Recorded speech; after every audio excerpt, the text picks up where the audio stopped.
Ay mga idol, good afternoon. Kauwi ko lang, galing trabaho. Ito, maisingit ko lang tong araw na to, itong vlog na to kasi importante kong may announce sa inyo. 'Di ba, 'di ba nakaraan, meron tayong vlog na sinabi ko doon, yung title nun is hindi ka ba na-approve? Bakit hindi ka na-approve? Ayun, binanggit ko doon kung ano yung mga dahilan kung bakit hindi tayo na-approve. Nabanggit ko doon na unang-una, kung may mga tama tayo sa bangko. Yung tama sa bangko na sinasabi doon is tulad ng credit card na hindi nabayaran, yun tawag doon CMAP. Tapos may mga existing loans na hindi natin nababayaran on time. Tapos ang higit sa lahat ng pinakamatinding na na cost ng hindi tayo na-approve na na-decline tayo is yung replibin. Replibin, ibig sabihin, nahatakan tayo ng sasakyan. Diba nag-loan tayo ng sasakyan, tapos hindi natin nabayaran ng ilang buwan, hahatakin ng bangko. Yun guys. Yun na, may nakapanood kasing kaibigan natin, yung vlog ko na yon, tapos tinawagan niya ako. Yun, meron tayong good news guys. Sabi niya sa akin, Noel, napanood ko yung vlog mo. Sinabi mo, nabanggit mo doon na yung mga nahirapan na kliyente mo na hindi na nadi-decline dahil dito sa mga tama nila sa bangko. Oh, sabi ko, oo. Normally naman kasi hindi nadi-decline yung pag may mga tama na gano'n. Ngayon sabi niya sa akin, pwede kitang tulungan dyan, sabi sa akin. Oh, sa anong paraan, sabi ko sa kanya. Yung mga may ganyan, may mga tama na sa bangko, yung mga may loan o kaya mga nahatakan ng sasakyan, pwede na uli silang mag-apply ng car loan, sabi sa akin.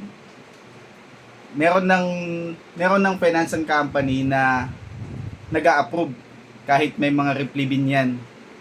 Basta makapagpasa lang sila ng mga legit na requirements. Legit, ibig sabihin, hindi gawa-gawa lang sa labas. Kasi marami yan naglapa na kasi pag nagka-car loan, yung mga pinapagawa sa balabas, yung mga mga attachment, makapag-loan lang, alam niyo yung pinipeke, yung mga dokumento, yun. Mahirap kasi yun ako kasi matagal na akong ahente dito sa industriya na to, hindi ko pa nagagawa yun. Kasi, once na ginawa ko yun, baka mamaya, bandang huli, ako din yung mapapahamak. 'Di ba? Kasi nga, ako yung nag-release sa kanya. Tapos, ginawang ko ng paraan, kunwari yung ganun, ganyan.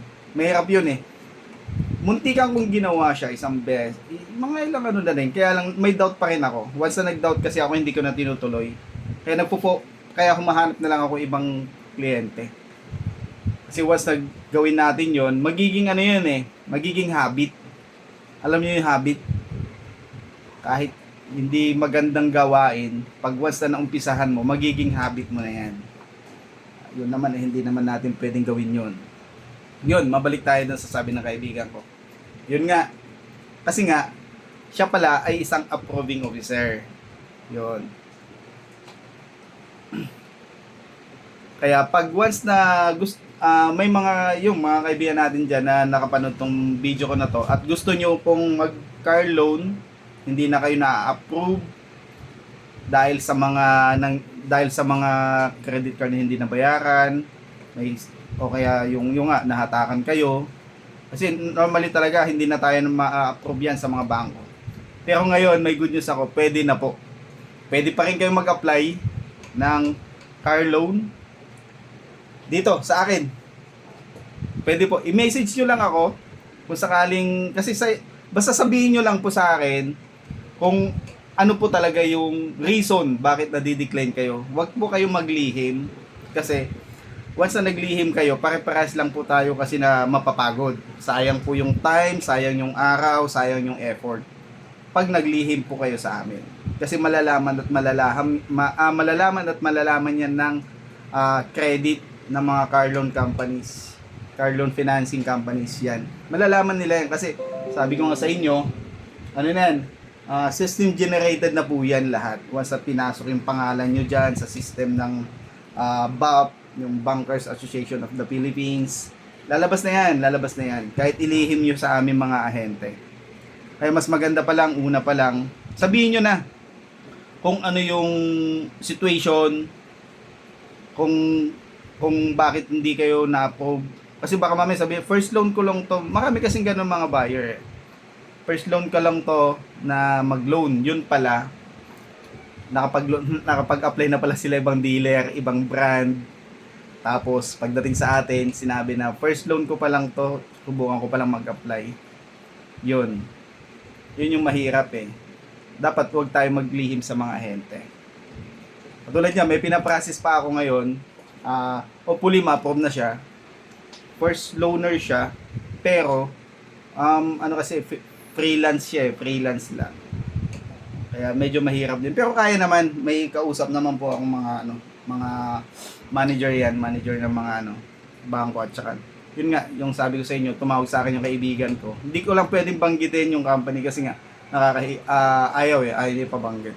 Pero legit to guys hindi to house show. Kilala nyo naman to once na tumawag kayo sa akin. Ayaw lang niyang ipa-vlog. Ayaw niyang banggitin sa vlog yung kung ano yung financing company. Yun. Tapos, ang importante, makapag-loan tayo, di ba? Kung wala tayong pang cash direct, at least, eto, makapag-loan pa rin naman tayo. Baka dahil dito, meron kasi akong kaibigan din na nag-loan sa akin. May CMAP siya. Tapos, ilang taon hindi siya makapag-loan. Ang sinabi ko sa kanya, pagandahin mo lang yung bank account mo. Pagandahin mo yung pasok ng pera. Alagaan mo kung gagawin mong healthy yung account mo sa bangko. Ayun, after 2 years, naging healthy yung yung bangko niya. Pagdating niya sa akin, saglit lang. Tapos ang ginawa ko, pinaloan ko muna siya na isa. Na-approve siya, unang loan, nagpatulong tayo sa kaibigan din. Hindi siya in-house, sa branch. Kaibigan kasi tayong branch manager. Niloan, kumbaga tinulungan siya para makapag-loan, ginastify bakit yung mga dati niya is may credit card kasi siyang hindi nabayaran. Ginastify naman na okay naman na lahat. Kaya kahit meron siya sa system, nakita, kumbaga pa rin, na-approve pa rin kahit meron siyang tama sa system. Yun, nung nakapag-loan na siya, nalabas na namin sakyan. Siguro mga 3 months. 6 months. Nag-loan siya uli, L300 naman ginawa sa akin. L300. Yun, na-approve. Kasi gumanda na yung bayad niya sa unang loan niya. Hindi, kumbaga nag-a-advance pa siya. Kumbaga, tapos yung bank account niya is healthy na. Yun, pinaganda niya. Ngayon, alam niyo guys, nasa na yun kasi may business kasi yun. Aircon business niya Ngayon, 2 na yung pick up niya, 3 na L300 niya. Lahat yun naka-loan. Pero yung ibabayad na yun. Kasi every may natapos siya kasi, naglo-loan siya uli. Ganon. Ngayon, wala na siyang problema sa bangko. Ngayon, in-offer ka na siya ng mga housing loan, mga ganon. Tapos pag maganda na yung credit mo, offeran ka pa ng magandang rate. Yun yung maganda doon.